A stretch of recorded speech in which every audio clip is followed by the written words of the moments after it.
പാലക്കാട് നഗരസഭയിലെ BJP. Chairman vice chairman സ്ഥാനാർത്ഥികളെ ഇന്ന് പ്രഖ്യാപിക്കും. ഇന്ന് രാവിലെ ജില്ലാ കാര്യാലയത്തിലാണ് ഈ പാർലമെന്ററി പാർട്ടി യോഗം ചേരുക. അതിനുശേഷമായിരിക്കും ചെയർമാൻ വൈസ് ചെയർമാൻ സ്ഥാനാർത്ഥികളെ പ്രഖ്യാപിക്കുക. വിവരങ്ങൾ നൽകാൻ അരുൺ ആലത്തൂർ ചേരുന്നുണ്ട്. Arun, good morning.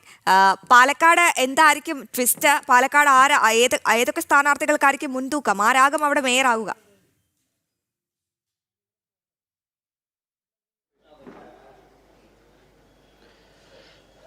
അശ്വതി, പാലക്കാട് ഇന്നിപ്പോൾ 8 മണിയോടുകൂടെയാണ് ജില്ലാ കാര്യാലയത്തിൽ പാർലമെന്ററി പാർട്ടി യോഗം ചേരുന്നത്. ആ യോഗത്തിന് ശേഷമായിരിക്കും പാലക്കാട് നഗരസഭയിലേക്കുള്ള ബി.ജെ.പിയുടെ ചെയർമാൻ അതുപോലെ തന്നെ വൈസ് ചെയർമാൻ സ്ഥാനാർത്ഥികളെ പ്രഖ്യാപിക്കുക എന്നുള്ളതാണ്. അതിൽ തന്നെ ചെയർമാൻ ഒരു പുരുഷനായിരിക്കും, അതുപോലെ തന്നെ വൈസ് ചെയർമാൻ ആയിട്ടുള്ളത് ഒരു വനിതയാണ് എന്നുള്ളതാണ്. അതുകൊണ്ട് തന്നെ രണ്ടുപേരുടെയും പ്രഖ്യാപനം അല്പസമയത്തിനകം തന്നെ ഈ ഒരു യോഗം ചേർന്ന് ഉടൻ തന്നെ ഉണ്ടാവും എന്നുള്ളതാണ്.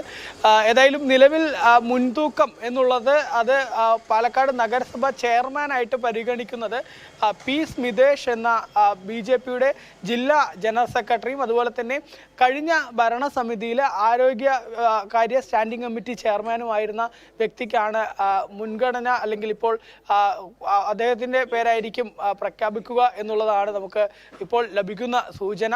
ഒപ്പം തന്നെ വൈസ് ചെയർപേഴ്സണായിട്ട് പ്രഖ്യാപിക്കുക ടി ബേബി എന്ന വ്യക്തിയാണ്. അവർ കഴിഞ്ഞ ഭരണസമിതിയിലെ വികസനകാര്യ സ്റ്റാൻഡിംഗ് കമ്മിറ്റി ചെയർപേഴ്സൺ ആയിരുന്നു. അതുപോലെ തന്നെ ടി ബേബിയെ സംബന്ധിച്ചിടത്തോളം കഴിഞ്ഞ തദ്ദേശ സ്വയംഭരണ തെരഞ്ഞെടുപ്പിൽ കേരളത്തിൽ തന്നെ നഗരസഭകളിൽ ഏറ്റവും വലിയ ഭൂരിപക്ഷം, ഏകദേശം 1300-ലേറെ ഭൂരിപക്ഷത്തിൽ കേരളത്തിലെ തന്നെ റെക്കോർഡ് കരസ്ഥമാക്കിയ വ്യക്തിയാണ് ടി ബേബി. അവരെയാണ് വൈസ് ചെയർപേഴ്സണായിട്ട് പരിഗണിക്കുന്ന പേരുകളിൽ ഏറ്റവും ആദ്യം ഉള്ളത് എന്നുള്ളത് തന്നെയാണ്.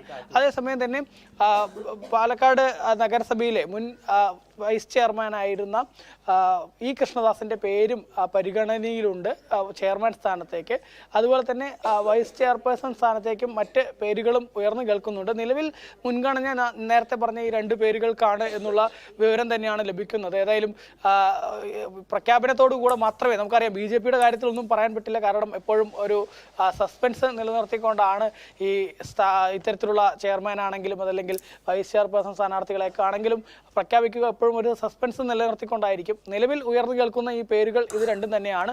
8 മണിയോടുകൂടെയാണ് പാർലമെന്ററി പാർട്ടി യോഗം ജില്ലാ കാര്യാലയത്തിൽ ആരംഭിക്കുമെന്നുള്ളത് അറിയിച്ചിട്ടുള്ളത്. അതിന് ശേഷമായിരിക്കും ഈ ചെയർമാൻ അതുപോലെ തന്നെ വൈസ് ചെയർപേഴ്സൺ സ്ഥാനാർത്ഥികളെ പ്രഖ്യാപിക്കുക എന്നുള്ളതാണ്.